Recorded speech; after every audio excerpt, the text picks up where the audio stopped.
Estas cremvese azantes. Welcome, video lovers. Welcome to TacNerd 1.0. Fellow humans, something of a different type of video today, but it is something I have wanted to talk about for a long time. Kind of got into this with the review of this pistol here, the Shield 9 EZ. But it's something that is prevalent in the gun community, and I did want to speak to this. It is reduced hand strength due to arthritis or other conditions. And just so you all know, I do suffer from this condition. I do have arthritis. Mine is not from the traditional sense, although I probably was going to get it anyway since my folks both have it. I got it through Lyme's disease. And that is something that is unfortunately prevalent in the East Coast, mainly around Pennsylvania, New York State, some of those other Eastern states. And no, this video is not going to delve into some conspiracy about the Montauk Project or some other fantastical thing, although I am not opposed to such a video. What we will be talking about is what that can do to you and how you can continue to enjoy this sport even though you have such a condition, and what firearms might be good for you in that sense. First, let me tell you something a little bit, and I'll tell you something a little bit about my own condition. Mainly mine results in pain and reduced strength mainly pain in the joints. And it's mainly in my thumbs. I get up some mornings and they're very stiff, and I still think I'm kind of young. I'm in my mid-50s, but it hasn't affected me too much yet. I can still shoot fine. There's not really any firearm that I haven't necessarily been able to use. Others I have seen have said that it's physically painful for them to actually shoot. Now, I have not experienced that, but the problem mine comes with is I'm worried I'm going to be able to have issues manipulating things as we go along. Because as I said, I get it in my thumbs. So let's start first, and we'll just talk about some basic data and facts. The CDC says that over 58 million adults in the US have arthritis. And for folks who spend a lot of time in the woods, Lyme's disease is more of it can be a nuisance. However, it can lead to permanent joint inflammation, especially in your hands and wrists. And that comes from not catching it early enough. If you do get Lyme's, you are exposed to it, and you catch it early, you're fine.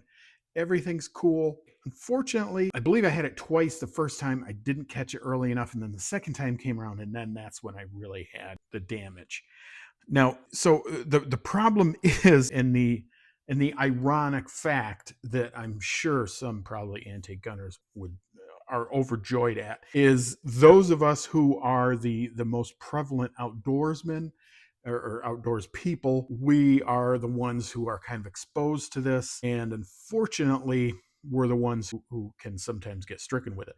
So all I have to say is, if you feel any weirdness, and basically if you are feeling the signs of it, it's going to come in just sort of odd muscle pain and odd weakness and lethargy. You're tired. That's what it's going to feel like. So if you have had a recent trip to the range, or if you've been hunting, or if you've even just doing your lawn, you may have been exposed. So get tested when you can. It couldn't hurt. And again, if you catch it early, you'll be fine. If you don't, however, it's not the end, but you could end up with some symptoms. And that's basically what we have here. So think about this. If you can't close your fist or rack a slide, your choices in a defensive situation kind of shrink quickly. And in a grid down world, which we often talk about on my channel, or a family defense scenario, your whole household may need to be able to handle a firearm.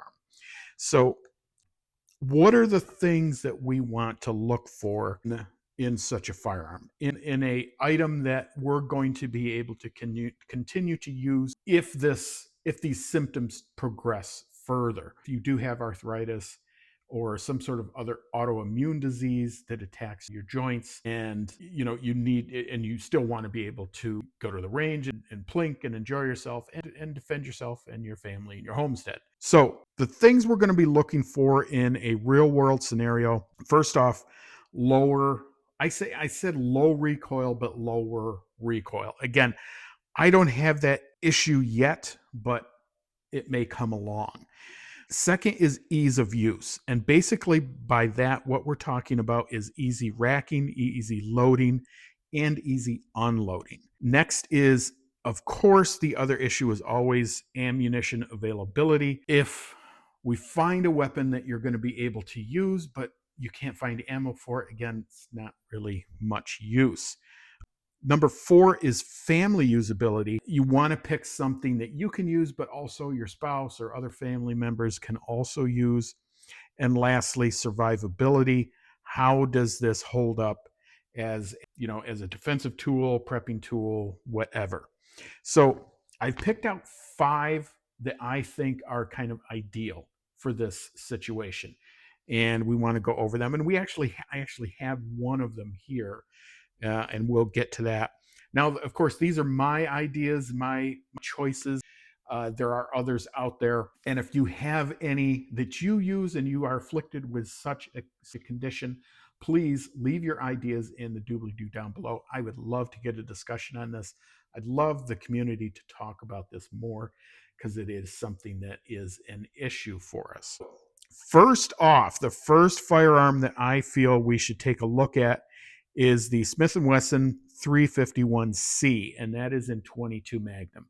Now, I know a lot of people are going to scoff at the idea of using 22 Magnum as a self-defense tool, but again, we have to consider the fact that we are in something of a diminished capacity already. Now, my mother-in-law has arthritis. Hers is much worse than mine, and she really cannot rack the slide on even something like this. I know she tried this one. She couldn't even rack the slide on that one. She ultimately ended up getting a revolver, and then later they ended up getting a 22, because that one she could rack the slide on. It is an issue, and 22s are a little easier that way. Now, the Smith & Wesson 351C, it's a J frame, it's a revolver, 7-shot. So this one, you don't have the issues with racking a slide. It's a small rimfire revolver. There's no racking, no fuss. The other thing is it's very low recoil.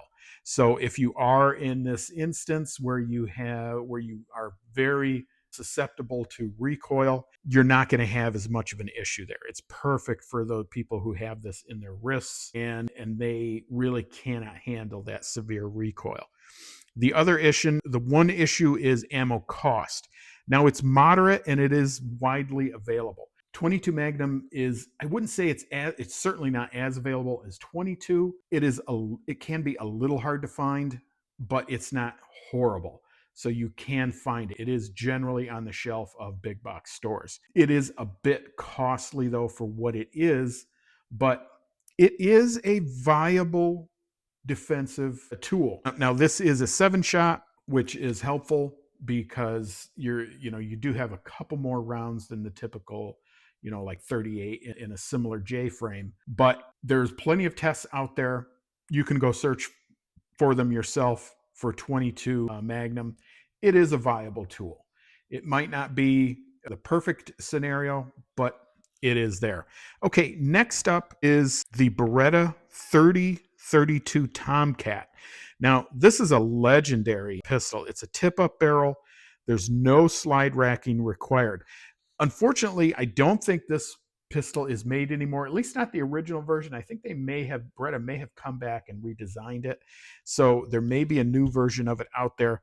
But basically what it is instead of racking the slide, it is a semi-automatic pistol, but the slide tips up, and then you put the first round in, and then you just put the you just affix it down, and then it operates like a regular semi-automatic pistol with a slide. It's quite ingenious, actually, and that kind of thing really is perfect, because in that instance you have all the advantages of a semi-automatic pistol, which is more round count and sometimes better calibers, but with you don't have that issue with having to rack a slide. Now, of course, this one is in 32 ACP. It does have low recoil, but it has solid performance. 32 ACP, again, may not be your first choice for defensive issue, but it gets the job done. The ammo cost is moderate. Unfortunately, not really as common as something like 9mm or even 380. You may have some issues finding 32 ACP. I'm going to tell you that right off. So this is an issue. MSRP for the Tomcat is around 500 quatlus. It's great for folks who can't rack the slide at all. And so that's a issue. Now, the next one we have here is actually the one we have on the table, and this is the Smith & Wesson M&P9 Shield EZ. It's a huge, it's a long title for a pistol. Now, this one was designed for weak hands. It's got an easy slider, easier slide, as I'll show you in a minute. Easy mag loading. It's 9mm, which is really, really nice. It's one of the better loads that we have here. So it does have the really good stopping power of 9mm. It's got the safety grip here. The ammo cost, obviously very affordable and very common. So you've got the best of two worlds there. MSRP on these is around 450 quatlus. You may be able to get it cheaper, because I don't know if these did real well, and they may be on something of a fire sale. You may see people trying to get rid of them. They're, as far as I know, they're still currently under production, but I don't really see a lot of them being sold. The verdict, though, is it's a good balance of power, price, and usability. And we'll just go over this a little bit. It is basically the same function as any other standard, polymer semi-automatic pistol. Now, I'll show you the magazine. This is one of the fatal flaws of this pistol, though. It only carries 8 rounds and 1 in the pipe, so you've got 9. It doesn't have a high capacity, but it does have that balance of power and usability. It also has these helpful loading tabs. These typically are only seen on stuff like 22 and that, where it can be difficult to load because they're so tiny. Again, people with arthritis have that problem gripping small things. So they're going to be in an advantage with something like that. It does, as I said, it does have this grip safety, and it is supposed to be easier to rack. And I do find that it is. I will tell you, though, I will admit to you, it's not all that much easier. And I don't know if a person is severely afflicted with arthritis. I don't know if this one is going to be that much better for them. As I said, my mother-in-law, she has fairly severe arthritis, and she was not able to rack the slide on this. So I don't know if Smith is going to reform these and maybe try make them even easier. As I said, it's a balance, and a lot of times balance items tend to be kind of good at everything, but also kind of fail at everything at the same time. I do have some footage of me shooting this. I'll try to roll some in. I did have an issue with this, though, with the rear grip safety. I had an issue with that. I guess I just wasn't gripping it right, and the trigger would not engage. And I've shot plenty of pistols with grip safeties before. I had Springfields I used to use, and I've had a host of 1911s over the years, and even with those, I never had that issue. And I don't know if it's just because of the way this grip safety is. I'm not sure, but it gave me troubles. Now, other people, you may not have that problem, but me, it did. Okay, moving on. Number 4 is the Girsan MC14T. And I'm assuming the T stands for tip up. And this one is in 380. Now, this is basically Girsan's version of the Tomcat. and it's kind of a takeoff. Although the thing is though is this one is chambered in 380 ACP, which is a much more common round than 32. Also kind of a better round in my opinion. It's again, it has all the advantages of the Tomcat. It has that tip up barrel. So, basically, as I said, with the Tomcat, it just, the barrel flips up, you put the round in, close it, and then after the first shot, the barrel, the weapon actuates the slide normally through blowback. It's a good choice. And I think it, again, in the fact that it's in 380, much more available caliber, and really kind of a better caliber, I think, than 32. The ammo cost, 380 is going to cost you, it's probably going to be more than 9mm, but at least it is available. And because it's a fairly large gun, it is metal framed, so it is going to absorb some of that recoil, and 380 isn't too bad anyways. So that's the other good thing. MSRP on these is around 480 quatlus. I think this is a really good choice for those people out there with reduced strength in their hands. Last one we have up is the Ruger LCR in 22 Magnum. Now, the Ruger LCRs come in a wide variety. I have one in 38. They have them in 22 long rifle. Again, the 22 Magnum, this is going to be it's a 6-shot cylinder, so it's not as much capacity as you're looking at with the Smith. The Smith 351 and 22 Magnum, that gives you 7. This is only 6. It's lightweight, it's corrosion resistant design. 22 Magnum revolver, it is one of the most arthritis friendly tools out there, I can tell you. Again, there's really not any recoil to speak of with it. It's small, it's zippy, and it does get the job done. I think the 22 Magnum, it is nice if you want a kind of a pocket gun for just some basic self-defense. It's your dog walking tool, something like that. It's a really good option. Now, on any larger predators, maybe you're going to have issue. So yes, you are taking your chances with something like that. But if you reduce capacity and that is what you can handle, that's what you can handle. So what would I choose if I had to of all of those 5? I really think it's the Girsan. I think the tip up barrel design it's really, really useful for those of us with reduced hand strength. And it's 380 again, which is it is a good caliber for defense. It is available in most places. Yeah, it's going to cost you a little bit more money, but I think also combine the fact with it's for the caliber that it is for 380. It's a large firearm, and it will absorb most of the recoil from those 380 rounds. I think that's a really good choice for self-defense. Again, if you want to get something like a dog walking pistol or something like that, I think one of those 22 Magnums is probably a good choice as well. So that being said, what do we think? What in a survival situation, you're going to be looking for simplicity, usability, those definitely rule the day. I think rimfire ammo like 22 Magnum, that's going to be easy to carry, easy to store. It's low recoil, perfect for defending the homestead or just keeping foxes out of your chicken coop. But as I said, for a self-defense tool, I really think the Girsan is probably the best. This one, the Smith EZ might be maybe my second choice. I do like the idea that it uses 9mm.